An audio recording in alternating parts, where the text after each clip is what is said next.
पुण्यातील धर्मादाय रुग्णालयांची माहिती उपलब्ध करून देणारं संकेतस्थळ गेल्या 2 ते 3 दिवसांपासून बंद आहे आणि यामुळे गरजू आणि निर्धन रुग्णांना सवलतीच्या दरात उपचार मिळण्यास अडचणी येत आहेत।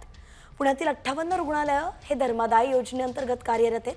हायकोर्टाच्या आदेशानुसार या रुग्णालयांना एकूण खाटांपैकी 20% खाटा या निर्धन रुग्णांसाठी राखीव ठेवणं बंधनकारक आहे। शिवाय यासंबंधीची सर्व माहिती संकेतस्थळावरती नियमितपणे अद्ययावत ठेवणंही गरजेचं आहे। मात्र सध्या पुण्यातल्या हे संकेतस्थळ जे आहे ते बंद असल्यानं रुग्णांना याची माहिती मिळणं कठीण झालेलं आहे। परिणामी अनेक गरजू रुग्ण उपचारांपासून वंचित राहत आहेत। कमिशनची जी वेबसाईट आहे ही गेल्या 4 दिवसापासून बंद आहे। ही वेबसाईट बंद असण्यामागचं त्याच्यामागे काही कारण आहे का हे आता शोधण्याची गरज आहे।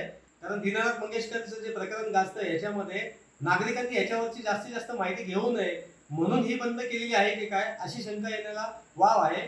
त्यामुळं ह्यापासून चॅरिटी कमिशनरनी ही अत्यावश्यक सेवा म्हणून ही वेबसाईट तात्काळ सुरू करावी अशी आमची विनंती आहे।